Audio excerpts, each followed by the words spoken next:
I saw Adam Edstrom had a jersey in the locker room. Has he started skating on his own? Yes. Is there hope that he could return pretty soon after the Olympic break? Yes. Fox looked pretty engaged today. Is there any chance that he plays tomorrow? No. I wanted to also ask with him, because obviously you guys, for the Olympic team, brought on Matone as a replacement. Was Fox's injury status at all part of the consideration when deciding? Yes. And then you had Rempe, Carrick, and Offman back together. You've used that line in the past. I'm curious what you've liked about it and what you hope to see if they stay together tomorrow. Well, what we liked about it when they were together is, they're three guys that can be disruptive, that can help us gain momentum. I think Otter brings a speed element to that line. I think when they play a north-south game, they put pucks behind defensemen, they get it in the forecheck, they hang on to pucks in the offensive zone, they lean on people, and they have an element of conscientious play just as far as attention to detail in our own end. I think they can be an effective line for us. What led to the decision to put a grading back on that second power play unit today? Lots of things. I'm not going to get into the details of why we made the decision that we made, but we've moved different people around on the power play units. There's a lot that goes into it. What we do think is Schneid's is pretty good at delivering pucks, getting pucks to the net. That second power play unit doesn't get a ton of time, so the time they do have, simplicity I think is an important element of it, and just getting pucks to the net and getting numbers to the net, given the the circumstance they're in with respect to just strictly the amount of time they get. This last game before the break, I mean, you've had 3 days of practice here. First of all, if you've gotten out of the 3 days of practice what you wanted, and second of all, is there a worry or a danger that guys could be kind of looking past this one? I mean, you have to worry about keeping their focus on it. Yeah, I think we put a game plan together for this 4-day stretch, and we feel like we accomplished what we set out to do. Just from I think there were a lot of objectives. Some of it was rest and recovery for some of our guys that were getting heavy minutes.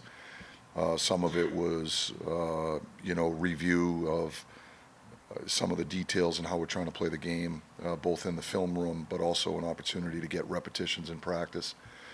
And there's been a fair amount of that, both in the film room and on the practice ice.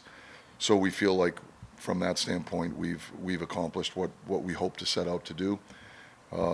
As far as the game that we have in front of us, I don't think we're in any position to look by any game. I think we're trying to take each game in front of us, and we're trying to win that game in front of us, and we're trying to put our best game on the ice, whether it's as an individual or as a group.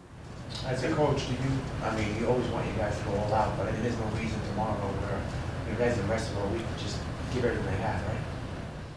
Yeah, I would think that would be the approach every game we play. I saw Gabe Perreault is not going to the AHL All-Star game, and I assume that means you guys are giving him a breather over the break. Why did you guys decide to go that route, to give him some rest rather than send him back to the AHL? I think he's been playing a lot of hockey for us, and he's been part of this group right now, and we want him to be part of this group. All right. Is that fair? Yeah. With the break coming up, do you think that gives the guys a better chance coming out of it to be where you want them to be more than a traditional season? I don't know. These types of questions, they're all hypotheticals. Like, the reality is this is the schedule this year. The Olympic break is something that's unique, and it's had an impact in different ways. It creates a condensed schedule when we're playing, and we've certainly had a fair amount of that. We're not the only team. There's a lot of teams that are in the same position. We're going to try to control what we can, react the best way we can, prepare the team the best way we can. You know, I think for the guys that have an opportunity to get away from it for a little bit, sometimes it can be a good opportunity to recharge, re-energize, get some rest. You know, sometimes, you know, just getting away from it gives you a little bit more hunger to get back at it, because you miss it a little bit. And, you know, I think it reminds us all that it certainly is a privilege to play in the NHL and to work in the NHL. And it takes a lot, because it's competitive. And so from that standpoint, I think maybe there might be an opportunity for guys to re-energize, recharge their batteries, get excited about what's in front of us, and let's maximize the opportunity. For you personally, you're going to have a completely different focus. Like you'll have a couple of weeks where you have something else you retire and devote your energy to.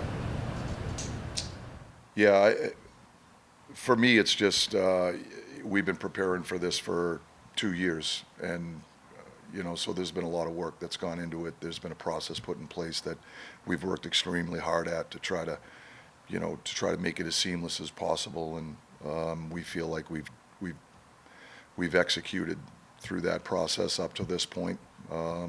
It's an incredible honor to, you know, to be part of the U.S. Olympic team, and that's something that I look forward to and really excited about that opportunity. When that gets here, I'll flick the switch, and we'll focus on that opportunity. Right now, my focus is on the Rangers. Okay. Thank you, guys. Sure.